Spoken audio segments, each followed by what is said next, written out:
देखिए हर खबर यहीं पर, सब्सक्राइब कीजिए TV9 भारतवर्ष। देश के करोड़ों लोग चाहते थे कि जहां श्री राम का जन्म हुआ वहां भव्य राम मंदिर बने। सब लोग चाहते थे। कई आंदोलन हुए। 150 साल पुराना केस समाप्त नहीं होता था। कांग्रेस सरकार की नीति थी केस को लटकाए रखो, तुष्टीकरण की राजनीति करते रहो, मसलों को उलझाते रहो, दंगे होते रहते हो। मोदी सरकार आई, सटीक आर्ग्यूमेंट्स कोर्ट के सामने रखे गए, परिणाम आया और मोदी जी ने अभी गत ही लोकसभा के सेशन के अंदर, लोकसभा के अंदर भव्य राम मंदिर के निर्माण के लिए ट्रस्ट की रचना की घोषणा कर राम मंदिर का रास्ता प्रशस्त कर दिया। और कुछ ही महीनों में आसमान को छूता हुआ प्रभु श्री राम का मंदिर, जहां श्री राम का जन्म हुआ था, उसी भूमि पर हम देख पाएंगे। मैं मानता हूं न केवल देश के बाहर रहने वाले करोड़ों लोगों के मन की श्रद्धा को नरेंद्र मोदी जी ने परवान चढ़ाया है।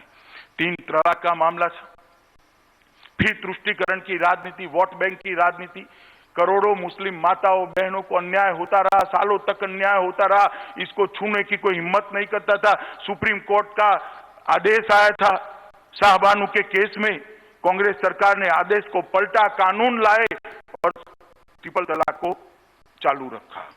मोदी सरकार ने मुस्लिम माताओं और बहनों को, बच्चियों को अपना अधिकार देने का कदम उठाया और ट्रिपल तलाक को तलाक देकर संविधान के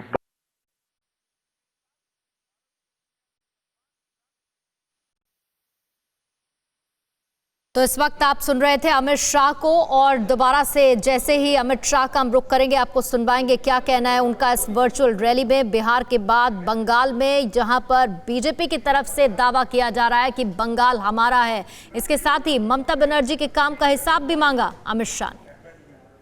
विभाजन के बाद करोड़ों लोग पड़ोसी देश से आए, शरणार्थी आए, 70 साल से वो वैसे ही रहते रहे, कोई कानूनी अधिकार नहीं, कोई पहचान नहीं, अपने ही देश में वो निराश्रित बनकर रहे। वहां तो परेशान होते ही थे, यहां पर भी परेशान हुए। अपनी सरकारों ने भी उनकी सुध नहीं ली क्योंकि तुष्टीकरण की राजनीति करनी थी। मित्रों, नरेंद्र मोदी सरकार आई, इसने करोड़ों शरणार्थी जो आए थे उनको सम्मान देने का भारत का वादा जो सन 47 में किया गया था, उसको 2019 में पूरा किया और सिटीजनशिप अमेंडमेंट एक्ट लेकर आए और वो शरणार्थियों को नागरिकता का अधिकार दिया। मैंने ममता जी का चेहरा उस दिन देखा था, गुस्से से लाल बबूला हो गई थी।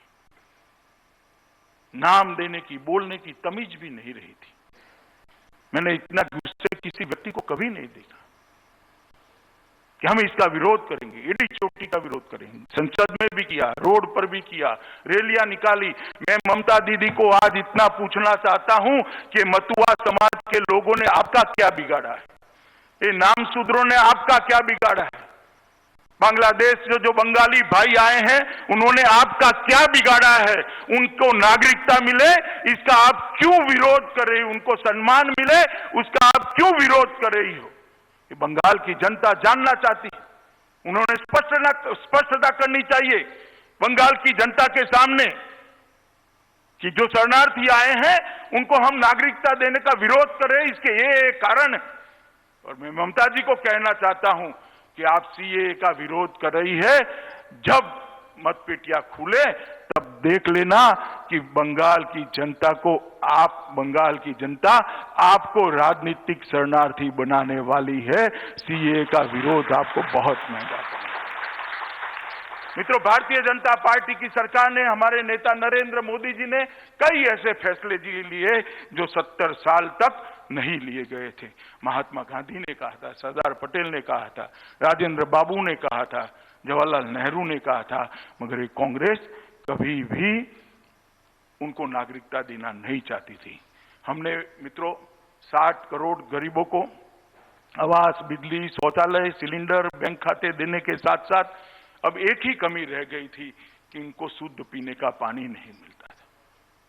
मैं गुजरात से आता हूं, पहले गुजरात 80 के दशक में गुजरात के कई क्षेत्रों में फ्लोराइड हुआ करता था, आज तो नहीं है। जल संचय अभियान मोदी जी ने चलाया और गुजरात के अंदर फ्लोराइड निकल गया है। परंतु उस वक्त मैंने देखा था कई युवा 25 साल की उम्र में उनके बाल सफेद हो जाते थे, उनकी हड्डियां टेढ़ी हो जाती थी। ये फ्लोराइड का असर उनको अकाल वृद्धत्व देता था और देश के 25 करोड़ लोगों को शुद्ध पीने का पानी आज भी भाग्य में नहीं है। नरेंद्र मोदी सरकार ने 2019 में सरकार बनने के बाद सबसे पहला काम किया, जल शक्ति मंत्रालय का गठन किया और जल शक्ति मंत्रालय के माध्यम से देश के 25 करोड़ लोगों को शुद्ध पीने का पानी पहुंचाने का संकल्प किया। और मैं बताना चाहता हूं, सबसे ज्यादा लोग बंगाल का इसको फायदा होने वाला है। मित्रों, हमने दूसरा काम किया, प्रधानमंत्री किसान सम्मान निधि। राहुल बाबा जब चुनावों में घूमते थे, किसानों का ऋण माफ करो, किसानों का ऋण माफ करो। लोक लुभावन वादे करने में कांग्रेस का कोई स्पर्धा में जीत ही नहीं सकता। मगर मैं आज बंगाल की जनता को बताना चाहता हूं कि यूपीए ने 10 साल में एक बार किसानों का ऋण माफ किया, 3.5 करोड़ किसानों को 60,000 करोड़ रुपया माफ किया। वो कहते हैं, आंकड़े कुछ और है, मगर इनका दावा मान भी ले तो 3.5 करोड़ लोगों को 60,000 करोड़ रुपया आपने माफ किया। राहुल बाबा, ध्यान से मेरी बात सुनना जरा। और मोदी जी ने हर किसान को 6,000 रुपया देने की बात की। 9.5 करोड़ किसानों के बैंक अकाउंट में 72,000 करोड़ रुपया पहुंच गया है और हर साल 6,000 रुपया पहुंचना है। मगर फिर से बंगाल वाले आप ताली मत बताएं, क्योंकि किसानों का सूची जो राज्य सरकार ने केंद्र को देना चाहिए, ममता दीदी नहीं देती है। उनको डर है कि मोदी जी का 6,000 रुपया आ जाएगा तो मोदी जी लोकप्रिय हो जाएंगे। अरे ममता जी, राजनीतिक लड़ाई लड़ लेंगे, काहे को बंगाल के किसान को आप दुखी कर रही हो? वो बेचारे साइक्लोन का मारा हुआ है, कोरोना का मारा हुआ, उसको 6,000 रुपया चाहिए। आप क्यों बीच में रोड़ा बनी हो? एक सूची भेज दो। मैं आपको कहता हूं, विश्वास दिलाता हूं, शनिवार को सूची भेज दीजिए, हम सोमवार को पैसा भेज देंगे, हम तनिक मात्र देंगे। फिक्र आपकी, सोमवार से शुक्रवार रात 9 बजे सिर्फ TV9 भारतवर्ष पर।